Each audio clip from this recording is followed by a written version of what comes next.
kulanti wacan daawadayaal halkan waa halgan media kusoo dhawaada daawadayaal warbixin gaar ah oo aan kaga hadlayno maxay tahay sababta Trump uu Mareykanka uga mamnuucay aaladda aadka loo isticmaalo ee TikTok oo guud ahaan caalamka iyo Soomaaliya si weyn looga isticmaalo.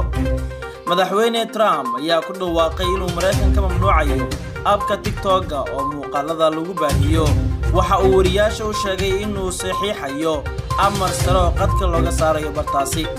saraakiisha amniga Mareykanka ayaa ka cabsi qaba in abkan oo ay leedahay shirkadda Shiinaha laga leeyahay ee ByteDance loo isticmaali karo in lagu ururiyo macluumaadka gaarka ah ee dadka reer Mareykan. TikTok ayaa gaashaanka u dururtay eedeymaha ah in dawladda Shiinaha ay maamusho amaba ay la wadaagto macluumaad la xiriira dhulka Mareykanka. abkan oo isticmaalkiisu xawaare ku socday ayaa waxa isticmaala 80 milyan oo reer Mareykan ah waxayna mamnuucida TikTok saameyn weyn ku yeelan doontaa shirkadda ByteDance ee Shiinaha laga leeyahay.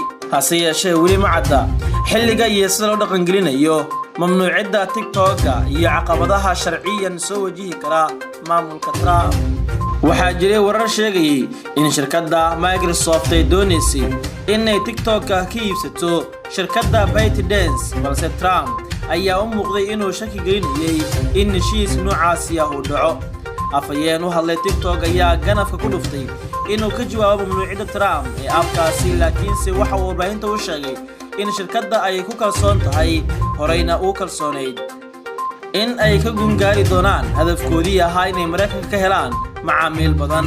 tallaabadan lagu mamnuucayo TikTok ayaa imaanaysa xilli uu sii adkaanayo xiriirka u dhaxeeya madaxweyne Trump iyo dowladda Shiinaha iyagoo isku haya qodobo dhowr ah oo ay ka mid yihiin khilaafka dhanka ganacsiga iyo dilaacidda fayraska corona. haddaba waa maxay marka hore aaladda TikTok oo si weyn adduunka looga isticmaalo? TikTok ayaa ah ab ama barnaamij uu qofku si bilaash ah u adeegsan karo, waxaana TikTok lagu micneeyaa inuu yahay YouTube yar. dadka isticmaala abka TikTok waxa ay ku soo bandhigi karaan muuqaal aan hal daqiiqo ka badnayn. dadka isticmaalana waxay abkaasi ka heli karaan codad ku kaydsan oo ay muuqaaladooda ama fariimahooda ku lifaaqi karaan. muuqaalada majaajilada iyo fariimaha qoraalka ah ee gaaban ayay sidoo kale dadka isticmaala abkan TikTok soo dhigi karaan. qofka TikTok isticmaala marka uu helo 1000 qof oo bartiisa ku xiran wuxuu barnaamijka u ogolaanayaa inuu barnaamijyo toos ah uu la wadaago taageerayaashiisa isla markaana uu aqbalo hadiyado digital ah oo uu lacag ku bedelan karo. abka TikTok wuxuu soo bandhigaa dhammaan muuqaalada ay dadka isticmaala iyo dadka ku xiran ba soo dhigaan iyo waxyaabaha abka uu muhiim u arko inuu mar kale qofka daawado ama uu soo celiyo.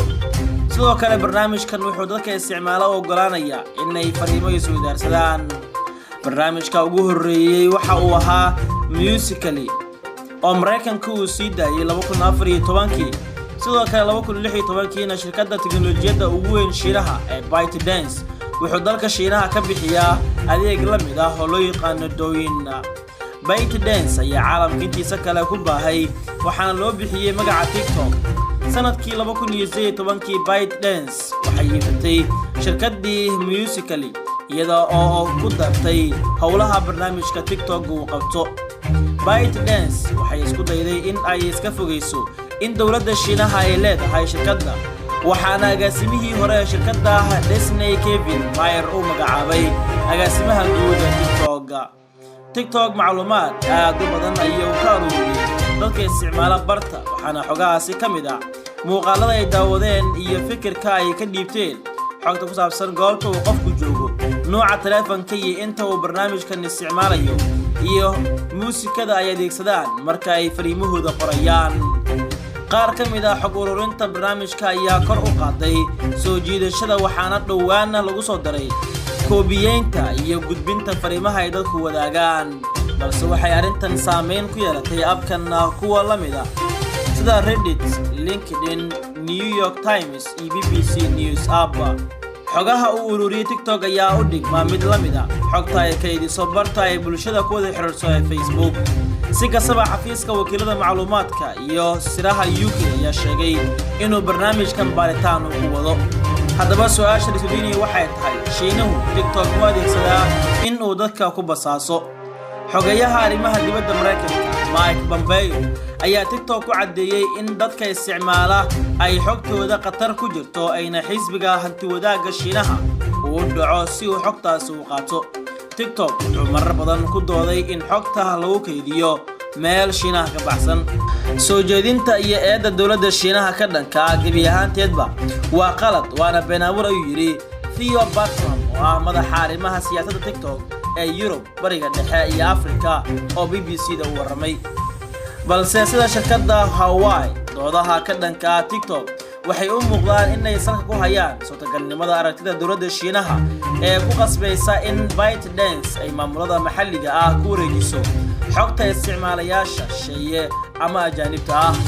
sanadkii 2017 sharciga amniga qaranka Shiinaha ayaa muwaadiniinta iyo hay'adda dalkaasi Shiinaha ugu baaqay in ay taageeraan iyo in ay gacan siiyaan ayna la shaqeeyaan howlaha laamaha ammaanka qaranka ay wadaan si waafaqsan sharcigaasi.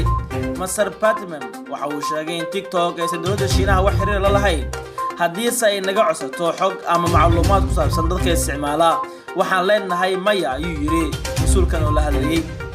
balse ByteDance waxay maskaxda ku haysaa cawaaqibta ka dhalan karta in dacaayad laga faafiyo xisbiga shuuciga ee Shiinaha maamula.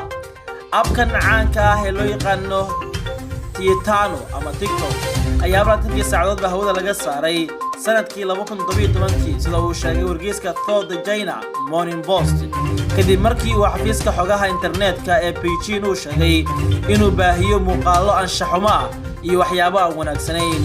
amrada tooska ah ee ugu yimaada madaxda sirdoonka ugu sarreeya dalka Shiinaha oo la diido cawaaqib xumo ayaa uga imaan karta shirkadda madaxdeeda sida xogtan ay ku helnay.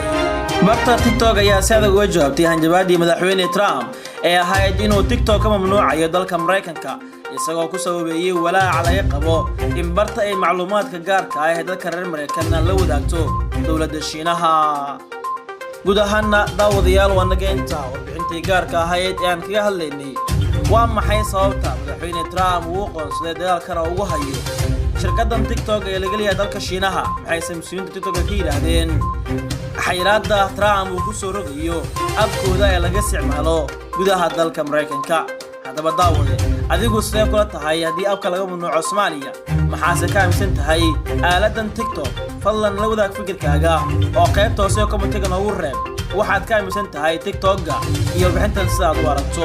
tan iyo kulan dambe nabadgelyo.